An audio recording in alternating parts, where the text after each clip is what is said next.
The production of this program is made possible thanks to the support of the following and viewers like you. The government of British Columbia is aiming to lower CO2 emissions by 40% by 2030. It's a bold ambition, one that will reduce the BC economy as well by a staggering $28.1 billion, according to a model created by the government's CleanBC Roadmap.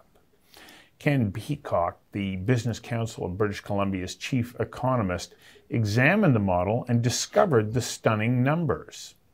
Peacock says a $28.1 billion setback is significant. Then add in emissions caps and a scheduled doubling of the carbon tax over the next 7 years. Well, Peacock then points out that will dampen investment and cap exports. Peacock goes on to say, we're concerned about serious job losses and serious impact to income over the next 6 years. Canada is already the poorest performing country in the OECD in per capita GDP growth. And according to BCBC's analysis, provincial average economic growth will slow to 0.4% in the second half of this decade. I invited Ken Peacock to join me for a conversation that matters about setting realistic goals and timelines. Is that, Ken, first of all, welcome. Thank you. But is it that we're setting such an unrealistic timeline to hit this 40% reduction by the end of this decade that it can't help but have a significant impact on economic growth? Yeah. You're absolutely right. At the business, we stumbled upon these modeling results, and when you look through them and look at the reality that there's impacts right across the economy, and that the $28.1 billion you identified is indeed very large. It is the reality that because these timelines are rushed, six or 7 years from now, and because we were only about 1.5 or 2% below our 2007 base year, and we need to make up another 37 or 38% over that short 6-year period. It's the combination of the short timeline and the magnitude of the reduction in GHGs that is kind of causing this economic impact. It's all too much, too quick, basically, Stu. Well, you talked about it across the entire economy, and I looked at that slide, and to be specific, this isn't a slide that you created. No. You took it right out of their modeling reports. How is it that what we're doing as far as the CleanBC roadmap is concerned, having such a dramatic impact on so many sectors?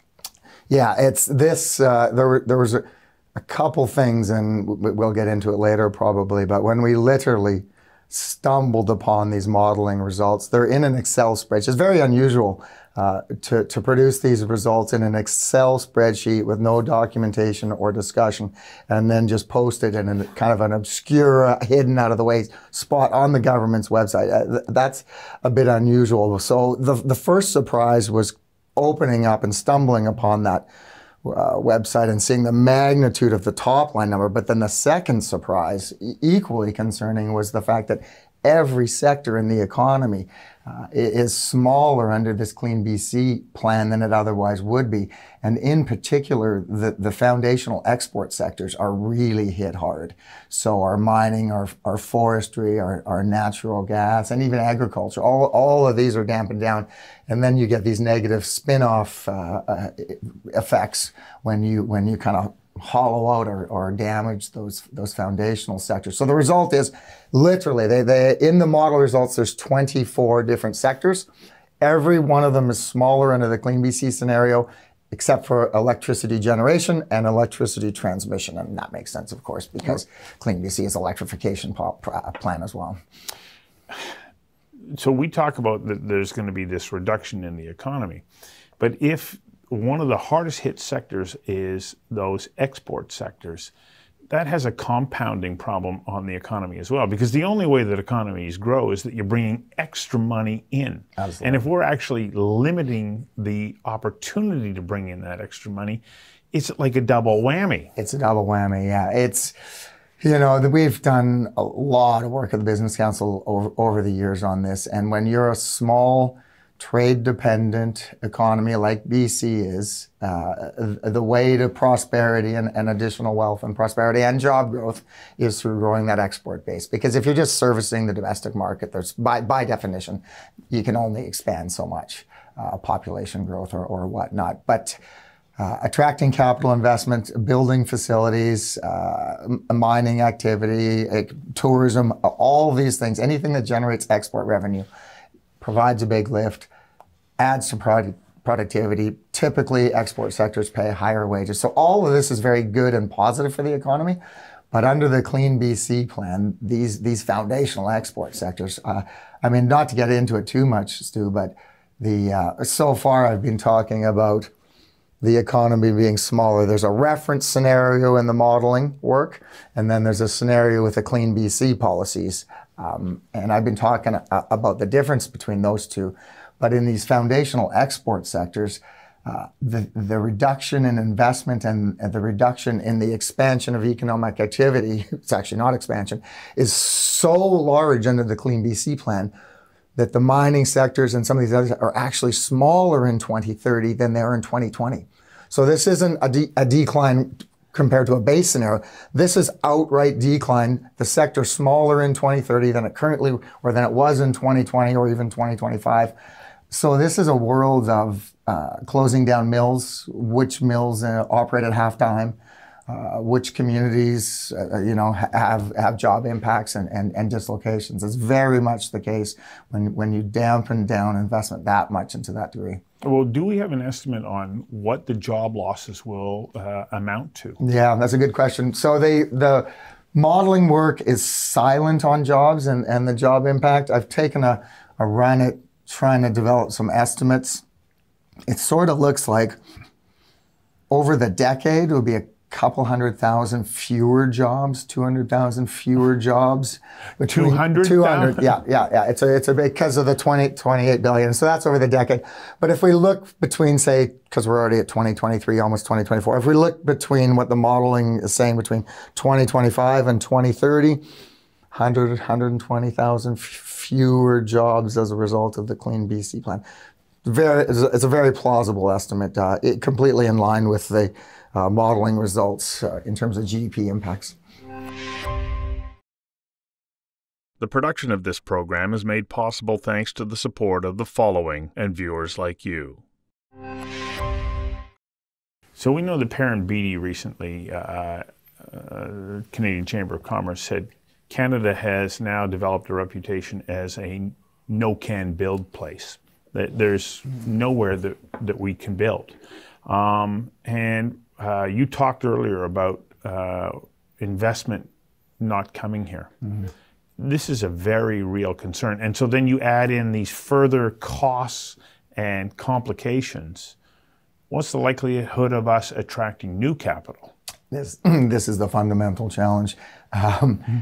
I would say there's already a challenge. It's the competitive environment in BC is already challenged.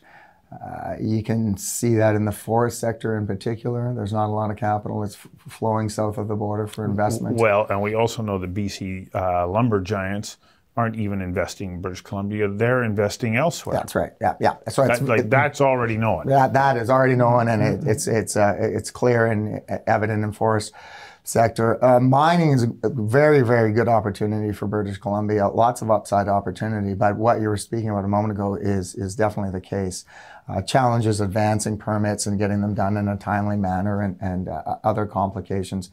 And then you will start to layer in the policies in the CleanBC thing, and you've alluded to a couple of them. Hard emission caps is one of the big challenges. So this is putting a cap on the amount of CO2 emissions that are even permitted or allowed in the sector. So that's very challenging when technologies are not available. Carbon sequestration and stuff's not commercially viable. So there's not a lot of alternatives. In the mining sector, there's this need to switch over to electric vehicles in the mine site and stuff. And those big vehicles do not exist yet. So well, and how are you going to deliver that power to remote sites? And then we've got the electricity challenge. There's not enough electricity being generated to realize this plan. So when you start to look through it, there's layers and layers of challenges and problems and difficulties.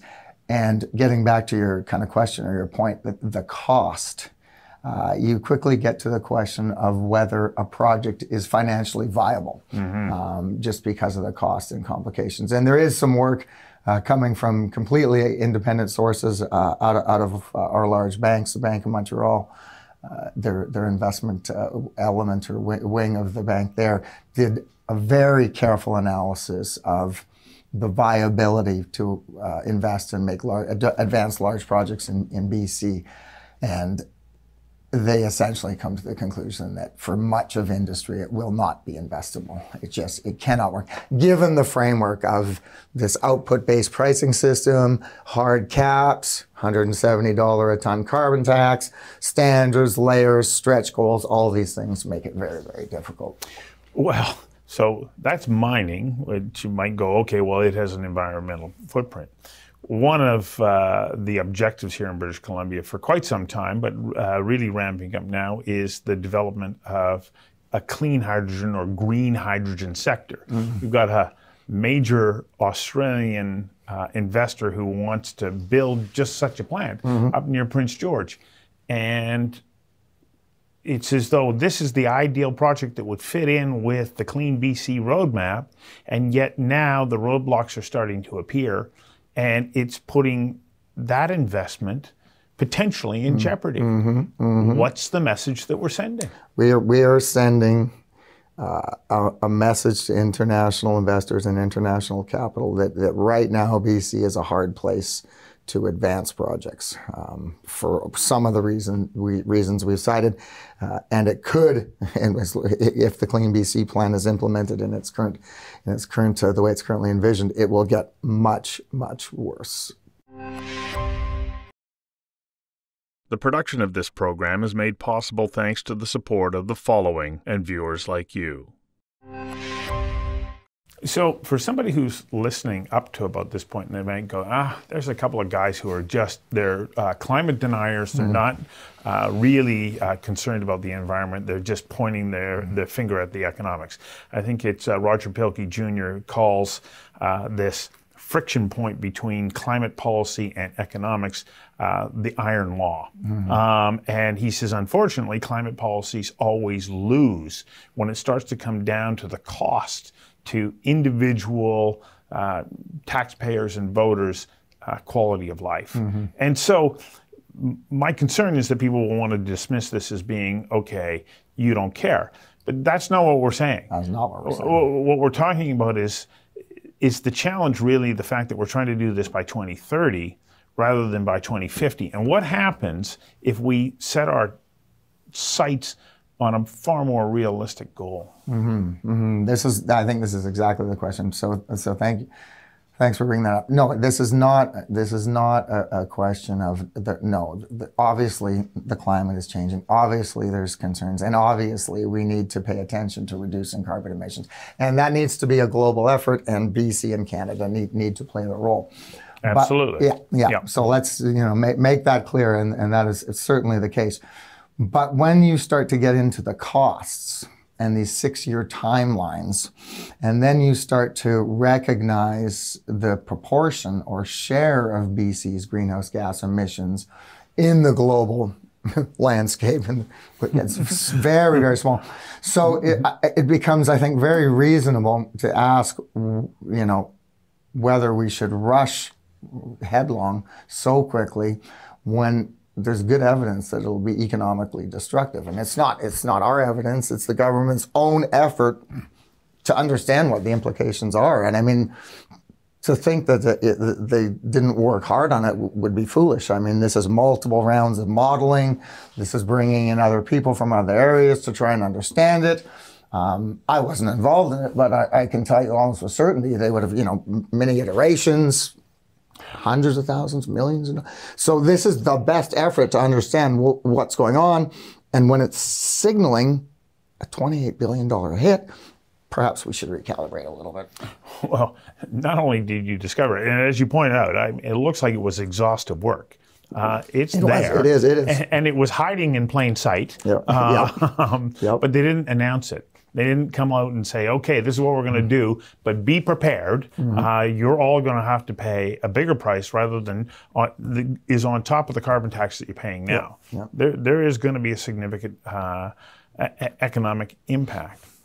So you have to say, okay, how do we become more realistic, especially when you consider how long it takes to transition?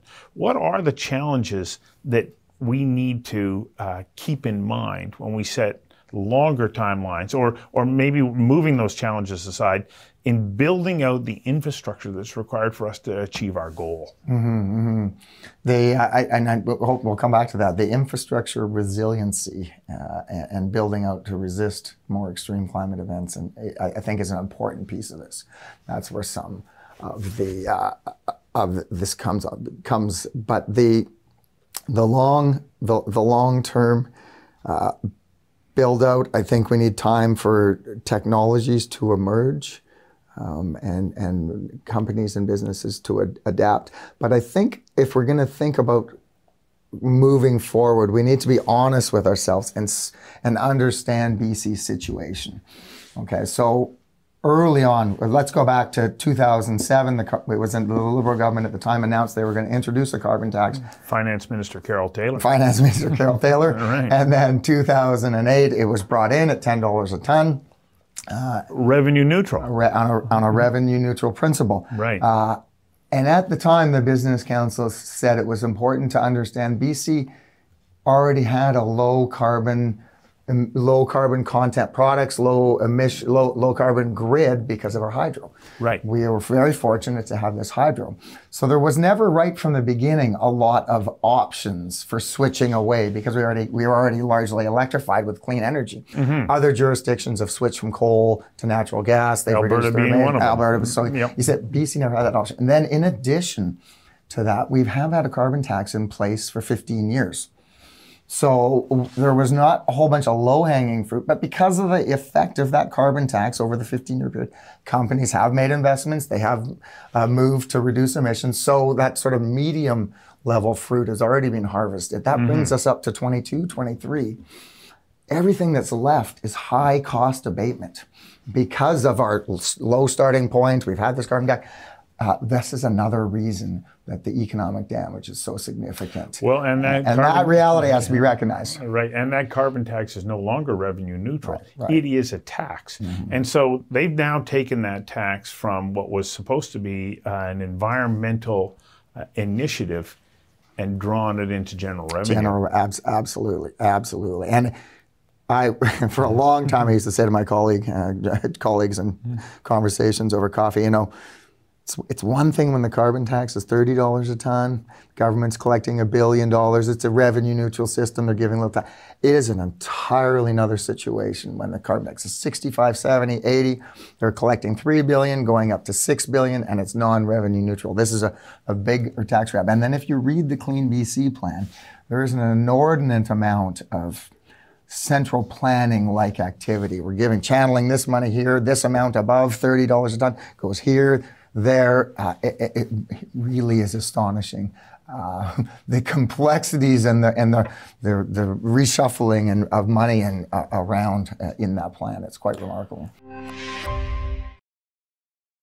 The production of this program is made possible thanks to the support of the following and viewers like you. When we look at the transition that we want to go through to reduce our carbon footprint, and you talked about many of the technologies don't exist so far.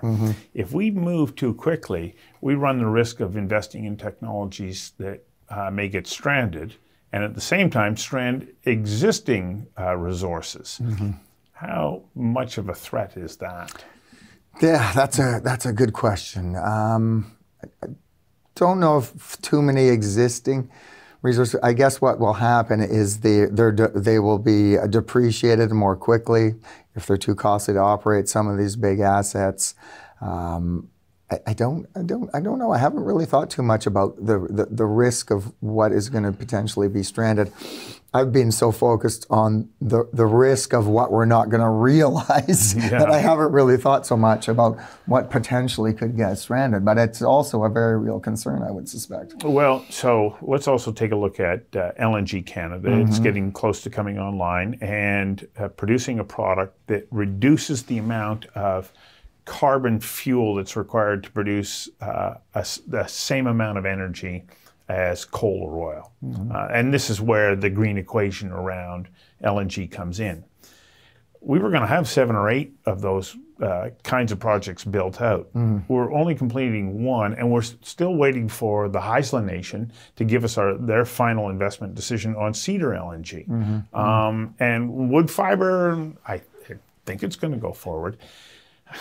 How much are we jeopardizing what we think is supposed to be a fuel that can benefit the rest of the world, where the real issues around carbon production are concerned, and at the same time hampering our ability to bring in foreign revenue? Yeah, we really have tied ourselves up in knots here. There's a couple pieces there. I think, first of all, it is very important to recognize and understand that natural gas and LNG is a transition fuel in the global energy scheme. There's just no getting around that. It is, and it's much less carbon intensive. It has lower carbon dioxide emissions than coal and whatnot. So we should be pursuing it.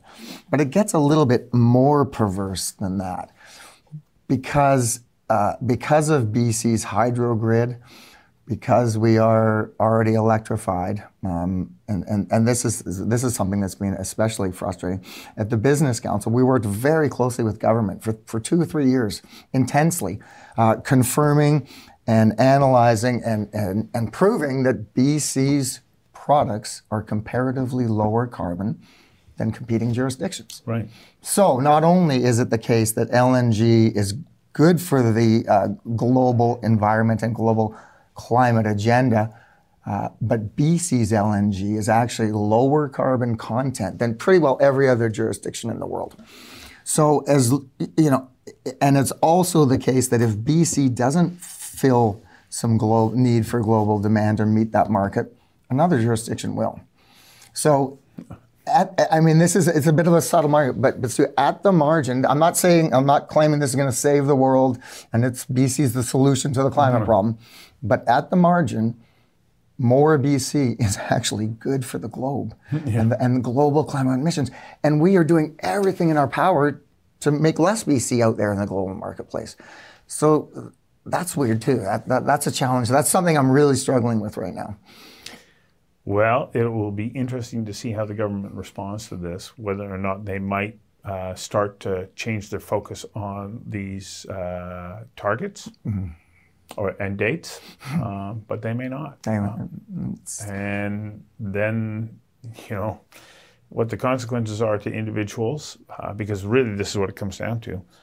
How does it impact all of our quality of life? Yeah.